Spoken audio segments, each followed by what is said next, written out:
Rome, around AD 61. A man sits on a stone floor in a rented room, his right wrist chained to the wrist of a Roman soldier. The soldier changes every few hours. The chain does not. Outside, the most powerful court in the world is deciding whether this man lives or dies. Caesar's tribunal moves slowly. The verdict could come today. It could come in a year. The man does not know. He picks up a reed pen and begins to write. He writes to a small church in a Roman colony 3 weeks' travel away, a church he helped found inside a jail cell, a church he loves more than almost any other, a church that has just sent him a gift and a messenger, and a church that is, by all accounts, afraid. And here is what he writes to them. Rejoice in the Lord always. Again I will say, rejoice. Then, 4 verses later, he writes the sentence that has been quoted in hospitals, spoken over graves, stitched onto pillows, and carried in the pockets of people sitting in the worst rooms of their lives for 2,000 years. The peace of God, which surpasses all understanding, will guard your hearts and minds through Christ Jesus. I want to stop at one word in that sentence. Not the word peace, though we will get there. Not the word surpasses, though that word is doing something most translations flatten. The word I want you to feel is the word guard. In Greek, it is phroureo, and it does not mean what you probably imagine when you picture peace. This is not a verse about inner calm. This is not a promise that God will make your circumstances quiet. This is not a feeling you can chase on a Sunday morning and lose by Monday afternoon. This is a military term, a garrison term. The word a first-century Roman citizen would use when he described armed soldiers standing watch at the gates of a city, day and night, in every kind of weather, against every kind of threat. Paul is not offering you a mood, he is posting a guard. But here is the question I want you to carry through this entire video. Here is the question I will come back to before we are done. The man writing this sentence, this man on the stone floor with the chain on his wrist and Caesar's verdict still pending, is he describing something he believes in theory? Or is he demonstrating something he has actually received? We will get back to that cell, but not yet. First, we need to understand where this letter lands, who is reading it, and why one Greek word changes everything you thought you knew about peace. To understand why Paul's words hit the Philippian church the way they did, you need to understand what kind of city Philippi was. Philippi was not a typical Greek city. It was not a trading port, or a cultural center, or a seat of philosophy. Philippi was a Roman military colony, built by soldiers, populated by veterans, governed by Roman law, and shaped from the ground up by the culture of the legion. When you walked the streets of Philippi, you walked past men who had spent 20 years of their lives in the Roman army, men who had stood at city gates, men who had posted guards and been guards and understood at a bone-deep level what it meant to have armed soldiers standing between a city and whatever was trying to get in. When Paul writes the word phroureo to this church, he is not reaching for an abstract metaphor. He is speaking their first language. They know what a garrison looks like. They have watched soldiers stand at the gates of their own city since childhood. They know the weight of armor in the summer heat. They know the sound of a shield being set. They know that a garrison does not negotiate with what it is guarding against. It stands. It holds. It does not move. Paul is telling them that the peace of God works the same way. But here is what makes that image land even harder.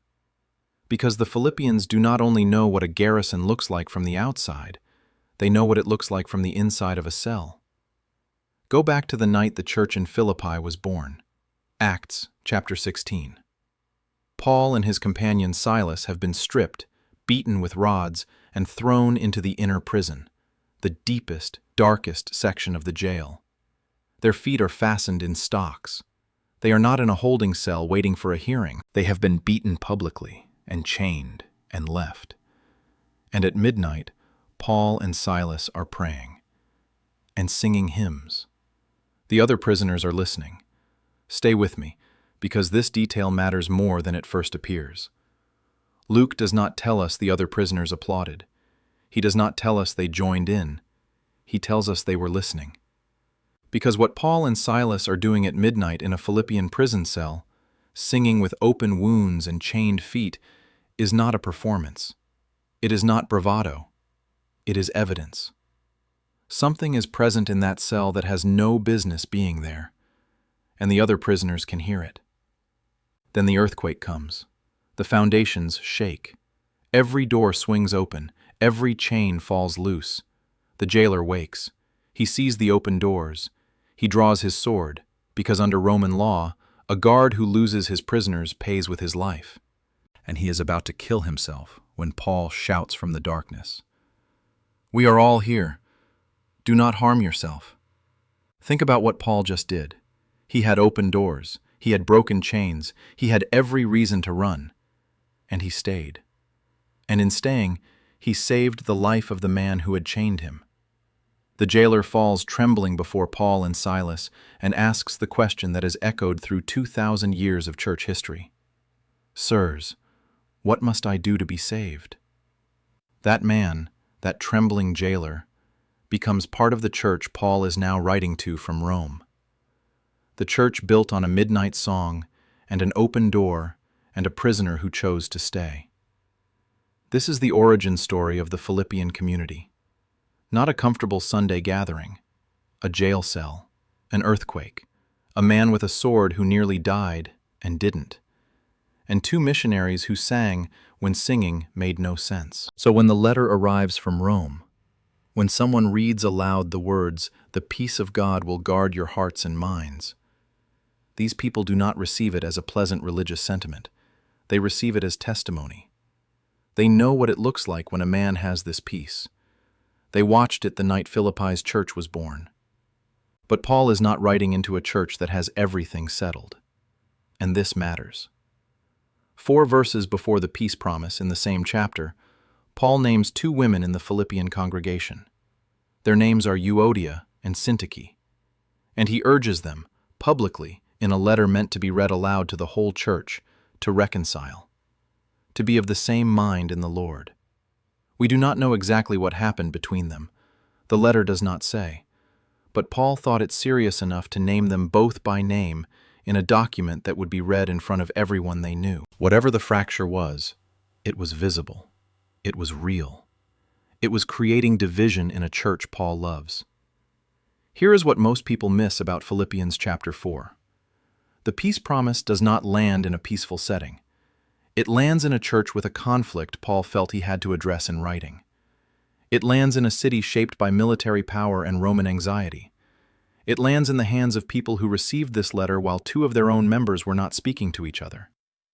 Paul is not writing to people who have already arrived at peace. He is writing to people who need it, which means the garrison is not a reward for getting everything right. It is a provision for people standing in the middle of exactly the kind of mess real life produces. And the man sending them this provision is sitting in a chain, which should tell you something about who this peace is actually for. It is not for the person whose life has gone quiet. It is not for the person who has resolved every conflict, cleared every diagnosis, and received every verdict they were hoping for. It is for the person whose feet are still in the stocks, whose doors have not yet opened, who is singing, or trying to sing, at midnight. That is the church Paul is writing to, and that is the peace he is describing. So far we have seen the city.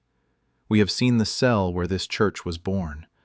We have seen the letter land inside a real community with real fractures and real fear.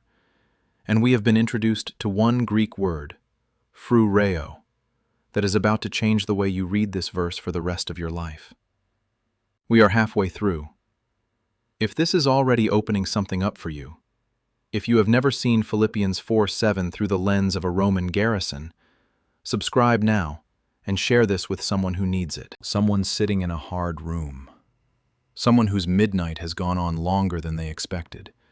Because in the second half, we go deep into the Greek. And what we find there is not what most Christians expect. Before Paul gives you the garrison, he names what the garrison is guarding against. The word is merimnao. It appears in verse 6.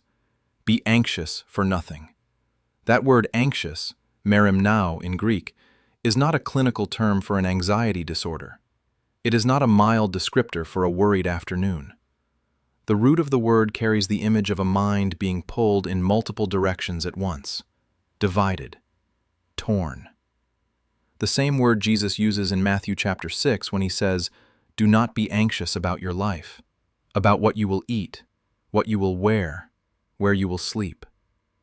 The mind that merimnao does is a mind that cannot stay in one place. It runs the scenarios. It calculates the worst outcomes. It drafts the conversation that hasn't happened yet. It rehearses the diagnosis before the doctor speaks. It replays the argument after everyone has gone to bed. You know this mind. You have lived in this mind. Most of us live there more than we would like to admit. And Paul is writing to people living there right now. A church in conflict. A city under Roman pressure. A congregation waiting to hear whether the man who founded their community will be executed or released. That is the territory merimnao describes. And it is the territory phroureo is sent to guard. Now let's stand inside that second word for a moment, phroureo. The verb appears 4 times in the New Testament. In 2 Corinthians chapter 11, verse 32, Paul uses the same word to describe the governor of Damascus posting soldiers to guard the city gates, specifically to prevent Paul from escaping. Armed men, a military operation. The word is not poetic, it is structural. And this is where it gets remarkable. In Philippians 4:7, Paul takes the same word, the word for soldiers posted at a gate to hold a position, and assigns it to the peace of God. The peace of God will phroureo your hearts and minds, will garrison them, will stand watch over them, will hold the position between your inner life and whatever is trying to get through. This is not passive comfort. This is active protection. A garrison does not whisper encouraging thoughts to the enemy. It does not negotiate. It does not take the night off when the threat feels less urgent. A garrison stands. And under Roman military discipline, a soldier who abandoned his post paid with his life. The guard was serious. The guard was permanent. The guard was the difference between a city that held and a city that fell. Paul is telling the Philippians, and telling you, that this is the nature of God's peace. It does not make the threat disappear. The garrison does not eliminate the enemy outside the gate, but it holds the line between what is outside and what is inside, between the chaos of your circumstances and the center of your soul. Pay attention to this, because Paul is precise about what gets guarded. He names 2 things, your hearts and your minds. In Greek, cardia and nous. The cardia is the seat of your emotional life, your will, your desires, your loves, your fears. The place where grief lives, the place where joy lives, the place where you decide at the level below words what you actually want. The nous is your reasoning center, the part of you that calculates, analyzes, interprets, and forms conclusions. The part of you that runs the scenarios at 2 in the morning. The part of you that reads a situation and decides what it means. Paul does not leave either one unguarded. The garrison covers both. The peace of God stands at the gate of your reasoning and the gate of your feeling. Neither the mind that calculates nor the heart that aches is left exposed. Now hold that image and place beside it a man writing in Rome around the same time Paul is writing from his cell. His name is Seneca. He is a Stoic philosopher, one of the most brilliant minds in the Roman Empire, a tutor to emperors. And Seneca is also writing about peace of mind. He calls it tranquillitas animi, the tranquility of the soul. And his prescription is rigorous. Reason your way to it. Discipline your desires. Reduce your attachments. Strengthen your will through practice. The peace Seneca describes is something you construct from the inside, stone by stone, through years of philosophical effort. It is not nothing. The Stoics were serious people who took suffering seriously. But here is the difference Paul is drawing. Seneca's peace is something you post yourself. You are the garrison commander. You build the walls through discipline, and you maintain them through strength of will. which means the moment your strength fails, the moment the diagnosis comes back wrong, the moment the earthquake hits at midnight, the moment the chain is still on your wrist and Caesar has not yet spoken, the walls come down with you. Paul's peace is not something you construct, it is something you receive. He does not say, work toward the peace of God. He does not say, achieve it through spiritual discipline. He says it will guard, future tense, active, something done to you, not by you. The garrison is not yours to post. You do not choose the soldiers. You do not set the watch. You present your requests to God, with thanksgiving, Paul says, which is the posture of someone who trusts the commander, and the guard takes its position. Here's the part nobody tells you. The peace that surpasses understanding is not beyond your understanding because it is mystical or vague. The Greek word hupereko means it holds itself structurally above. It operates from a position your reasoning cannot reach by thinking harder. You cannot logic your way into it. You cannot feel your way into it. It comes from above the level where your mind is working, which means the person who needs it most is exactly the person who feels furthest from it. The person in the waiting room, the person in the conflict, the person whose midnight has no visible end. Now we go back to the cell. Remember the question from the beginning of this video. The man on the stone floor, the chain on his wrist, Caesar's verdict still pending. The most famous sentence about peace in human history being written by a man who has no visible reason for peace. Is he describing something he believes in theory? Or is he demonstrating something he has actually received? To answer that, you need to read the letter Paul wrote just before Philippians, 2 Corinthians, chapter 11. Paul is defending his apostleship to a church that has started questioning him. And in doing so, he produces what may be the most uncomfortable resume in the New Testament. 5 times he received 39 lashes from Jewish authorities. 3 times he was beaten with rods. Once he was stoned and left for dead. 3 times he was shipwrecked. A night and a day he spent adrift in the open sea. He traveled constantly, in danger from rivers, in danger from bandits, in danger from his own countrymen, in danger from Gentiles, in danger in the city, in danger in the wilderness, in danger at sea, in sleeplessness, in hunger and thirst, in cold, without adequate clothing. This is not a man writing about peace from a comfortable distance. This is a man who has had every prop knocked away: safety, comfort, reputation, freedom, physical health, and found something still standing when everything else was gone. And now he is in chains again, waiting, writing. And what he writes is, rejoice. And again I say, rejoice. That is not denial. That is not performance. That is a man reporting what he has found at the bottom of the worst circumstances a human being can survive. He has tested this peace the way you test metal, by putting it under the conditions that break everything else. And it has not broken. Go back further, before Paul, before the New Testament. Isaiah chapter 26, verse 3. The prophet writes, "You will keep him in perfect peace whose mind is stayed on you."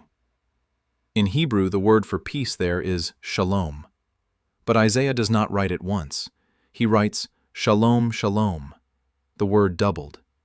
In Hebrew poetry, doubling a word does not simply repeat it. It intensifies it, completes it. Shalom, shalom is not peace and a little more peace.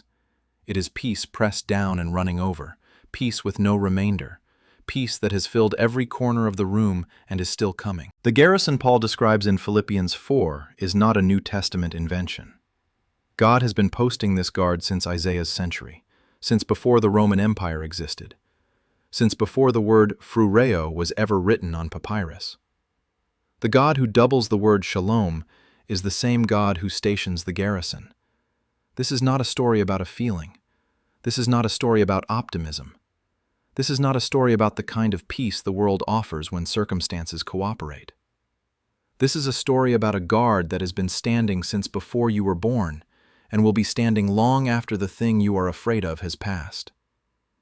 Now I want you to picture a waiting room, not a pleasant one, a hospital waiting room, late at night, when the chairs are hard and the lighting is wrong, and the clock on the wall moves in a way that feels deliberately cruel. Someone you love is behind a set of doors you cannot go through. A doctor is going to come through those doors at some point and say words that will either break you or relieve you. And until that moment, your mind is doing exactly what Merim now describes.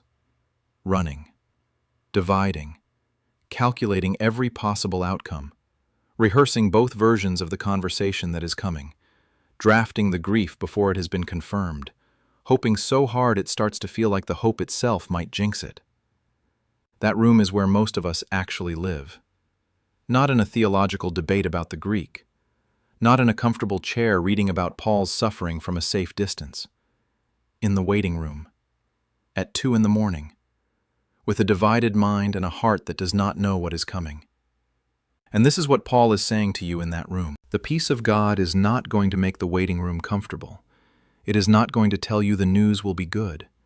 It is not going to resolve the uncertainty before the doctor walks through the door. What it is going to do, what it is designed to do, is stand at the gate of your mind and your heart while the waiting continues. The garrison does not remove the threat. It holds the line between the threat and you. Paul knows this not because he read it somewhere. He knows it because he is sitting in the waiting room right now. His waiting room has stone floors and a chain and a court that answers to Caesar. And he is writing to you from inside it. Rejoice. Again I say, rejoice. Not because everything is fine, because the guard is posted. Because the God who doubles the word shalom does not abandon the people whose names he knows to the chaos outside the gate. Because the peace that holds itself above human understanding is not waiting for your circumstances to improve before it takes its position. It is already standing. It has already been sent. And it guards, present tense, continuous, without rotation, without rest, everything behind the gate. Your reasoning, your fear, your grief, your hope, all of it, guarded. Before we close, 3 things. The first is about the word itself. Phroureo is not a decorative word Paul chose because it sounded strong. It is a military term describing armed soldiers holding a position against an active threat. The peace of God described in Philippians 4:7 is not passive. It is not a mood. It is not a spiritual atmosphere that settles over you when life cooperates. It is a garrison, active, intentional, permanent, posted at the gates of everything you are on the inside. That is what the Greek says. That is what Paul meant. The second is about the posture. Paul does not say demand the garrison. He does not say earn it. He says present your requests to God with thanksgiving. Thanksgiving is not pretending everything is fine. Thanksgiving is the posture of a person who trusts the commander enough to hand the situation over. It is surrender before resolution. It is the open hand before the guard takes its position. You cannot garrison your own gate, but you can stop trying to. And in the stopping, in the releasing, the peace that holds itself above your understanding moves into the space your white-knuckled effort just vacated. The third is the one I want you to carry out of this video. The man who wrote this sentence was in chains. He was not writing from a season of answered prayers and favorable verdicts. He was writing from a stone floor, with a soldier's wrist attached to his, waiting for Caesar to decide whether he would live or die. And from that floor, he wrote the word, rejoice, twice. Then he wrote about a garrison. Then he wrote about a peace that surpasses everything the human mind can manufacture on its own. He was not describing a theory. He was filing a report. Which means this peace is not reserved for the person whose waiting room has finally emptied. It is not waiting for your circumstances to resolve before it becomes available to you. It was available to Paul on the stone floor. It was available to Silas at midnight with open wounds and chained feet. It has been available since Isaiah wrote, "Shalom, shalom," to people who had every reason to believe God had forgotten them. It is available now. In whatever room you are sitting in, he was writing from a stone floor, with a soldier's wrist attached to his, waiting